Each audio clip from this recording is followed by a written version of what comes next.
Friends, अगर आपको JEE main session third फोड़ना है तो आप ये जो बातें मैं आगे कुछ मिनट्स में कहने वाला हूँ उसको पक्का कीजिए और आप जेई मेन आप पक्का फोड़ दोगे। ठीक है, तो देखिए सबसे पहले हम लोग स्टार्ट करते हैं डूज एंड डोंट्स से। तो देखिए आपको पूरा पेपर को सॉल्व करना है। ऐसा नहीं है कि हमको किसी एक सब्जेक्ट को सॉल्व करना है तो हम लोग पहले उसको सॉल्व कर लेंगे फिर दूसरे सब्जेक्ट को सॉल्व करेंगे। ऐसी कोई बात नहीं होती है कि पूरा हमको 1 घंटा इस पर टाइम देना ही है, नहीं।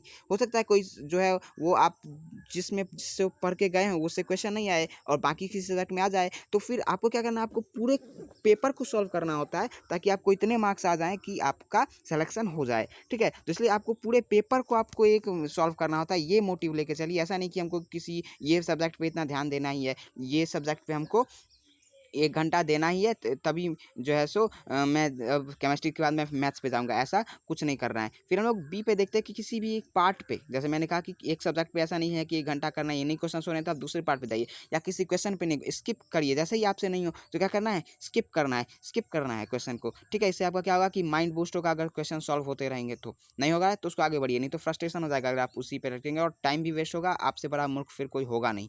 फिर हम लोग चलते हैं पॉइंट सी पे। तो क्या करना है, हर क्वेश्चन पेपर को हमको क्या करना है, 3 पार्ट्स में बांट लेना है। 3 पार्ट्स में बांट लेना, अल्फा बीटा गामा।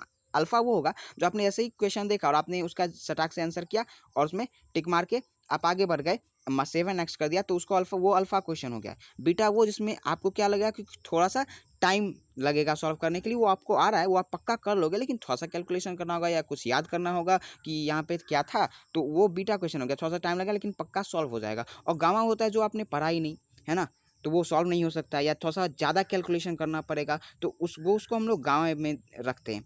अब देखिए, अब ये अल्फ़ा बीटा गाँव में बांटा क्यों जाता है, तो हम लोग क्या करना है, सबसे पहले हमको अल्फ़ा क्वेश्चन सॉल्व कर लेने हैं। अल्फ़ा का मतलब वो हो गया जो आसानी से हो जाए, एकदम देखा आपने और हो गया, तो वो अल्फ़ा क्वेश्चंस। तो इसलिए अल्फ़ा क्वेश्चंस को आपको सबसे पहले सॉल्व करने हैं तीनों ही सब्जेक्ट को। सबसे पहले आपको केमिस्ट्री का अल्फ़ा कर लेना है या जो भी आप सबसे पहली आपकी प्रायोरिटी होती है, ठीक है, उसका आपको सारा अल्फ़ा क्वेश्चन कर लेना है, फिर बीटा क्वेश्चन कर लेना है, तब जाके गामा करना है, टाइम बचा तो। ठीक है, अब हम लोग कैसे जा सकते हैं, तो सबसे पहले केमिस्ट्री से स्टार्ट करेंगे। केमिस्ट्री का अल्फ़ा कर लिया, फिर मैथ्स का अल्फ़ा किया, फिर फिजिक्स का अल्फ़ा किया, फिर उसके बाद वापस हम लोग केमिस्ट्री पे आए, फिर उसके बीटा को किया, फिर मैथ्स के बीटा को किया, फिर फिजिक्स के बीटा को किया और फिर जाके हम लोग वापस गए केमिस्ट्री के गामा पर, फिर मैथ्स के गामा पर, फिर फिजिक्स के गामा पर। ठीक है, तो इस तरह से हम लोग जा सकते हैं। अब करना क्या है कि जैसे ही आपको जो इस आंसर सीट होता है वो तो आपको एग्जाम स्टार्ट होने से पहले ही मिल जाता है आपको हॉल में जाने पे। तो क्या करना है, आपको वो पेन आपके हाथ में होगा, उससे आपको क्या करना है, एक टेबल बना लेना है आपको और टेबल में आपको सीरियल नंबर लिख देना है और केमिस्ट्री, मैथ्स, फिजिक्स ये कर देना है। अब जैसे ही आपका टेस्ट स्टार्ट हो, ठीक है, आपके दिमाग में क्या रखना है, अल्फा बीटा गामा, मेरे को क्वेश्चन को डिवाइड करना है पेपर को। तो मैं कैसे करूँगा, जैसे ही आपका टेस्ट स्टार्ट हो तो जैसे ही आपने मान लीजिए पहला क्वेश्चन आपने देखा वो आपसे हो गया, तो आप क्या करोगे, वो अल्फा क्वेश्चन एकदम हो गया तो क्या हो गया, अल्फा क्वेश्चन हो गया, तो आपको अल्फा उसको वहाँ पे आपने 7 नेक्स्ट किया और यहाँ पे पेपर पे आपको क्या कर लेना है, उसको टिक मार देना है कि हाँ ये मेरे से हो गया और उसको अल्फा वहाँ पे साइड में लिख देना है, छोटा सा अल्फा लिख देना है।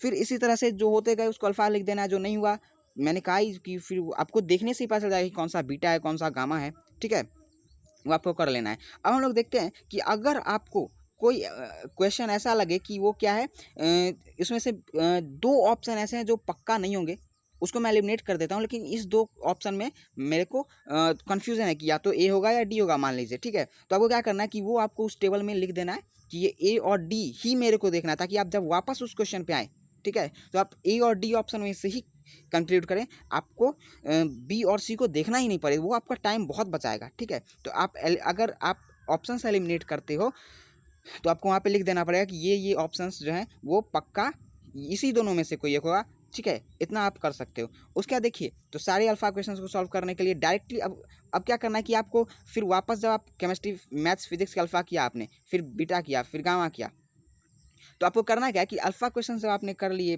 केमिस्ट्री के, मैथ्स के, फिजिक्स के, तो अल्फा सारे हो गए हमारे। अब हम लोग वापस जब केमिस्ट्री के बीटा पे आएंगे तो ऐसे सीधे फिर हम लोग को क्वेश्चन नंबर 1 से स्टार्ट नहीं होना है, आपको उस टेबल में देखना है कि कौन सा क्वेश्चन मैंने बीटा मार्क किया है, आपको डायरेक्टली उसी को क्लिक करना है। तो फिर उस कंप्यूटर स्क्रीन पे आपको उसी को क्लिक करना है, तो आपने बीटा पे क्लिक, वो सारे बीटा क्वेश्चंस जो आपके उसमें नंबर आपने लिखा हुआ है कि ये सब बीटा क्वेश्चंस हैं, तो आपको क्या करना है कि वो उस क्वेश्चन पे आपको डायरेक्टली क्लिक करना है। इससे आपका क्या होगा कि बहुत सारा टाइम बचेगा। फिर इसी तरह से गाँव पे जब जाओगे तो कर लेना है, इससे बहुत सारा टाइम बचेगा। अब हम लोग देखते हैं कि वो जो डाउटफुल क्वेश्चंस अगर आपको लास्ट तक भी जो मैंने जो कहा जिसमें आपने एलिमिनेट किया ऑप्शंस, ठीक है, तो 2 ऑप्शंस तो मैंने पक्का एलिमिनेट कर लिए, 2 ऑप्शंस में से कोई एक होगा। अगर आपको लास्ट तक भी वो नहीं हुआ तो पक्का मैंने 2 तो एलिमिनेट किया। अब ये क्या है, 50% चांस है, ठीक है। ऐसे अगर आप देखते हो तो एक सही होता है और बाकी के 3 गलत होते हैं, तो 25% चांस ऑफ करेक्शन होता है तुक्का मारने पे। लेकिन अगर आपने पक्का है कि 2 क्वेश्चंस तो मैंने 2 ऑप्शंस एलिमिनेट कर लिए, वो तो पक्का नहीं, तो अब क्या हो जाता है, 50-50% चांस हो जाता है सही होने का और गलत होने का। तो अब अगर आप उसमें थोड़ा सा गेस वर्क भी कर देते हो, अगर आपने 4 क्वेश्चंस में भी गेस वर्क कर दिया और अगर मान लो 3 भी गलत हो गया और सिर्फ 1 भी सही हुआ, तो भी तो आप +1 में रहोगे, तो आपका क्या हुआ, मार्क्स तो बढ़ा ही। तो ऐसे ही अगर आपने 4-4 क्वेश्चन अगर तीनों में भी अगर गेस वर्क कर लिया, सिर्फ उसमें जिसमें आपको थोड़ा सा डाउट था, तो भी आप +3 में तो रहोगे, +3 में तो थोड़ा सा तो रैंक पक्का अपग्रेड होगा ही। अब हम लोग जानते हैं, तो इस तरह ये थे हमारे डूज एंड डोंट्स की क्या क्या आपको करने हैं। आपको कभी भी फिर क्या करना है कि मन नहीं हार लेना है कि ये मेरे से नहीं हुआ, नहीं। अगर क्वेश्चन पेपर हार्ड है ना तो सबके लिए है, तो आपको बस जो आता है आपको सिर्फ वो कर लेना है, आप उसी से बहुत अच्छा हो जाओगे। अब हम लोग देखते हैं कि लास्ट मिनट स्ट्रेटजी, जो लास्ट डेज स्ट्रेटजी होते हैं, वो क्या कौन कौन से चैप्टर्स आपको करने हैं। तो मैथ्स में आपको कर लेना है mathematical reasoning, inverse trigonometric function, statistics और लिमिट्स। ये बिल्कुल जिसका मान लो 20 से एग्जाम स्टार्ट है, वो ये सब तो बहुत आसान होते हैं, आप कर सकते हैं उसको। फिजिक्स में क्या करना है, तो यूनिट एंड डायमेंशन में वो जो पूछता है जिसमें वो डिपेंडेंट होता है, वो क्वांटिटी वो सब देख सकते हो लास्ट में कि वो कितना डायमेंशन पे होता है, तो उसमें जो चेंज होगा वो रिलेटिव चेंज, वो परसेंटेज ईयर वाला वो कर सकते हो। उसके बाद देखिए क्या होगा, फिजिक्स फिजिक्स में यूनिट डायमेंशन के बाद मॉडर्न फिजिक्स पूरा एनसीईआरटी से कर सकते हो, इलेक्ट्रोमैग्नेटिक वेव्स कर सकते हो, एनसीईआरटी से ही करना ये सब, ठीक है। और पक्का ये कर लेना कि जितने भी एनसीईआरटी फॉर्मूला होंगे बुक्स में, वो आप हर पेज को उल्टा के देख लेना, और जितने भी फॉर्मूला होंगे उसको पक्का दिमाग में रखना, क्योंकि बहुत सिंपल क्वेश्चंस भी स्ट्रेट फॉरवर्ड आ जाएंगे। आपको फॉर्मूला चूंकि इतने सारे हैं, आपको अगर नहीं याद रहा तो आप मतलब बस मुंह देखते रह जाओगे और क्वेश्चन आपको चिढ़ा रहा होगा। अब हम लोग चलते हैं केमिस्ट्री में। तो केमिस्ट्री में तो ये बहुत important, environmental chemistry, biomolecules, polymers और केमिस्ट्री इन एवरीडे लाइफ, ये क्वेश्चन सब एनसीईआरटी से कर लेना, ये सारे चैप्टर्स। इससे पक्का देखिए 4 हैं तो कम से कम 2 या 3 क्वेश्चन तो आ ही जाएंगे। और अगर आपको याद रहा, ठीक है, मान लो 3 पूछा, आपको 2 भी अगर याद रह गया, जो एग्जाम से जस्ट एक रात पहले उसको पढ़ना है, इन सारे चैप्टर्स को, चारों चैप्टर्स को,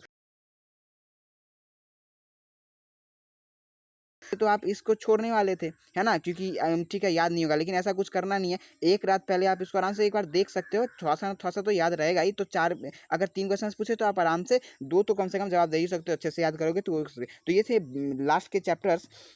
तो ऐसे ही अभी के लिए इतना ही। अब देखिए, अगर और आपको वीडियो पसंद आई तो इसको शेयर कीजिए, जितने भी थर्ड सेशन देने वाले होंगे आपके फ्रेंड्स, उसके साथ इसको शेयर कीजिए। ऐसे ही वीडियोस के लिए आप सब्सक्राइब कीजिए, वीडियो को लाइक कीजिए और कमेंट कीजिए कि और आपको ऐसी वीडियोज कौन कौन सी वीडियो चाहिए आपको, ऐसी ऐसी, ठीक है।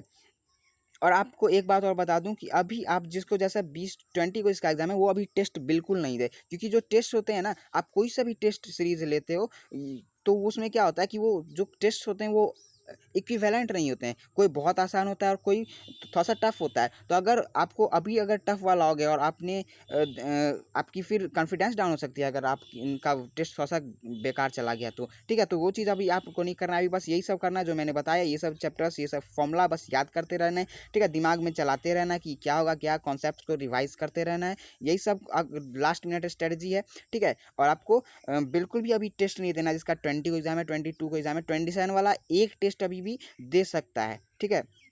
तो यही हुआ। अब हम लोग इसी तरह से फिर और भी सेशंस के बनाएंगे, फिर एडवांस के भी बनाएंगे स्ट्रेटजी। तो यही है, आपको जेईई मेन थर्ड को फोड़ दो, बेस्ट ऑफ लक, थैंक्स।